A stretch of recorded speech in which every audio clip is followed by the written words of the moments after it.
Tiff Lynch joins me, National Chair of the Police Federation. Those Police Federation figures that you shared with Channel 4 on officers taking their own life really shocked me. Did they shock you?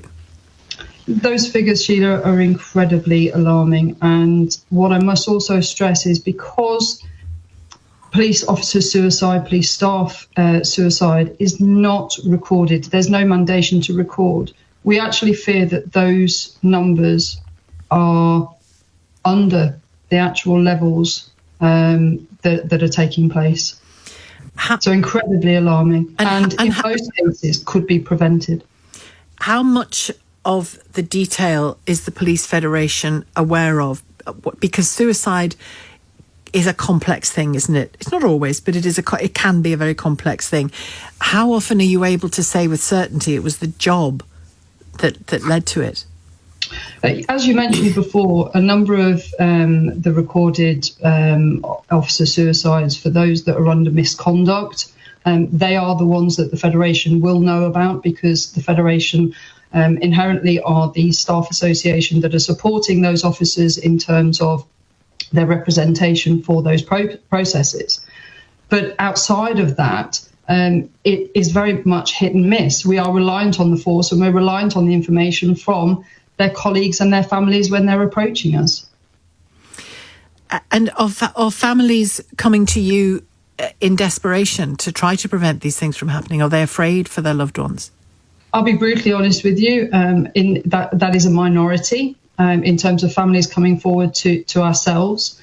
I think in a lot of cases, officers are not telling their families, they're not telling their colleagues because they feel as though they can't and they shouldn't. And it was mentioned in the Channel 4 programme last night by the retired officer. It's that alpha female, alpha male persona that we're expected to be like. So officers are not talking, and that is something that the Police Federation have been advocating for a number of years with our campaigns, the hashtag Ask Twice, and the welfare and wellbeing support that we're putting around officers and through our local branches to actually get officers to start talking, to tell each other what's going wrong and how they're feeling. And it seems to me, not only do police officers handle, it's not always, every job isn't like this, but police officers meet the public at times of vulnerability, intensity, criminality, grief, you name it.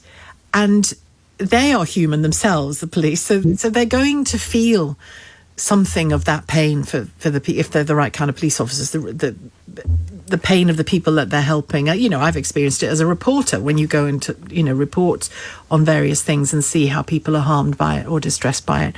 You can only react like a human being when you go home and the door is closed. Obviously you don't while you're doing the job, but that's got to be a big part of this as well, hasn't it? And I suppose if you add the layer of criticism that the police are coming in for very heavily these days, and again, I'm not saying we can't criticise or critique the police, but it hasn't been a pretty picture for the last few years, has it, for the image of police in this country?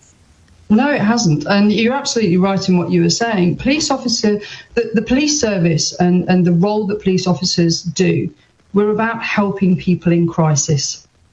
But we are humans, and we also feel crisis.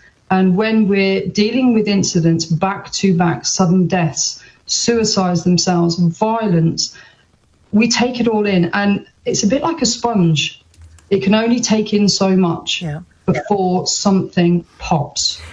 And unfortunately, there is not enough support and help at the front end to ensure that officers can actually release that to speak and deload so that they can keep going. And ultimately, they see no other route but, sadly, to take their own lives. Which is just appalling, isn't it? And in those numbers, 100 in 3 years. Again, complexities behind those figures, but it's bad enough. Thank you very much indeed, Tiff Lynch, National Chair of the Police Federation.